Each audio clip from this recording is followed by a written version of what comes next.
While waste reduction is generally considered a crucial element in the quest for a healthier planet, helping to cut pollution, conserve resources, and reduce energy use, this may be arguable. This debate examines both sides to see if reducing waste does indeed always benefit the environment. My name is Maliha, and I'll be arguing the benefits of waste reduction. My name is Peter, and I'll be challenging its effectiveness and highlighting the potential drawbacks. So I believe that waste reduction has made the environment a cleaner and healthier place in multiple ways. First of all, it cuts down on the possibility of pollution. If we lower the waste, we lessen the trash that is being disposed of in landfills and incinerators, which can emit toxic chemicals and gases such as methane into the air. Another way to do this is through recycling, which not only saves space in our landfills, but also our land surface and also our waterways.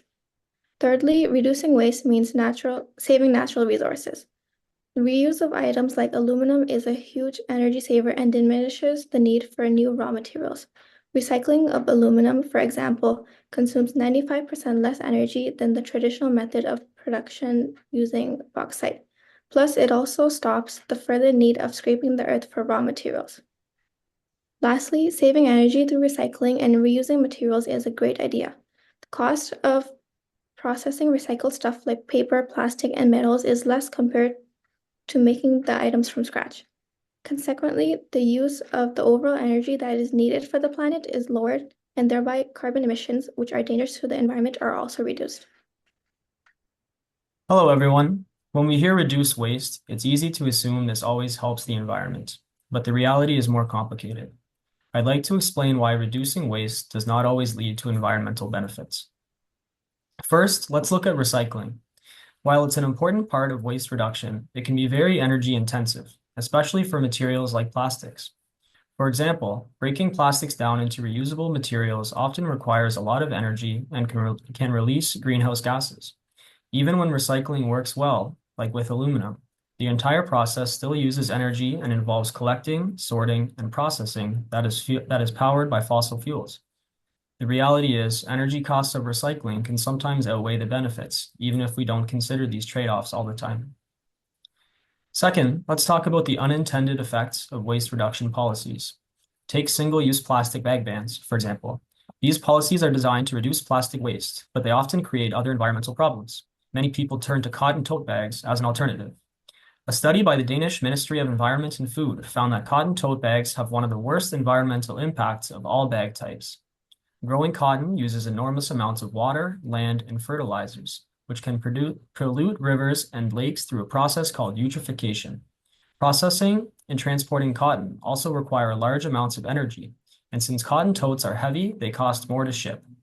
The study showed that to match the environmental impact of a single plastic bag, you would need to use a cotton tote over 7,000 times. Finally, focusing only on reducing waste can sometimes worsen other environmental problems. Take composting organic waste, for example. While it keeps waste out of landfills, composting can release methane gas, which is far more harmful to the atmosphere than carbon dioxide. Another example is the push for biodegradable materials. On the surface, they seem eco-friendly, but producing them often requires cutting down forests or using large amounts of water and chemicals. These practices can destroy habitats and harm soil and water quality.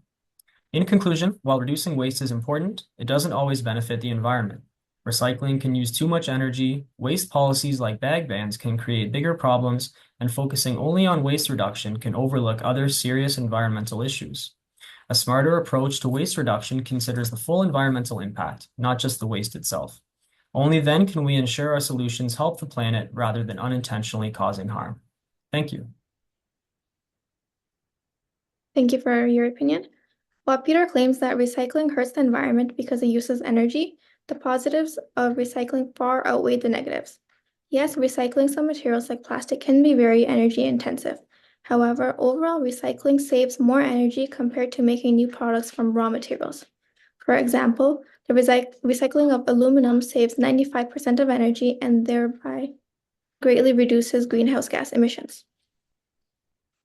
And the fact that cotton bags impose a higher environmental cost with respect to the resources required to produce them doesn't mean we should give up on trying to cut down on waste. It means that we have to be wiser about our choices. For example, cotton bags are only bad if we use it too too few times. If they are used multiple times over and over again, they can still be more environmentally friendly than single-use plastic bags. Lastly, while composting may release methane, proper management can cut these emissions, and biodegradable materials, while they do require some resources to make, they do cut down on the use of plastics that are dangerous for ecosystems. By improving waste management practices, we can make these alternatives more effective and environmentally friendly. Thank you. You raised some excellent points in your argument, but I respectfully disagree with a few of them. First, while waste reduction initiatives like recycling are often seen as solutions to environmental problems, their actual effectiveness can be overstated. Many recycling programs are inefficient, with contamination often making recyclable materials unsuitable for use, and much of the collected waste still ends up in landfills. The core issue lies in overconsumption, not just waste. Even with recycling efforts, if we continue producing more goods than necessary, the environmental impact remains significant. Additionally, alternative materials like biodegradable plastics often have their own environmental consequences, such as contributing to microplastics. Lastly, economic factors cannot be ignored. The costs of recycling programs, including transportation and processing, sometimes outweigh the energy savings. In some cases, it may be more cost-effective to use raw materials. Therefore, while waste reduction is important, it's not a cure-all for the deeper environmental challenges we face.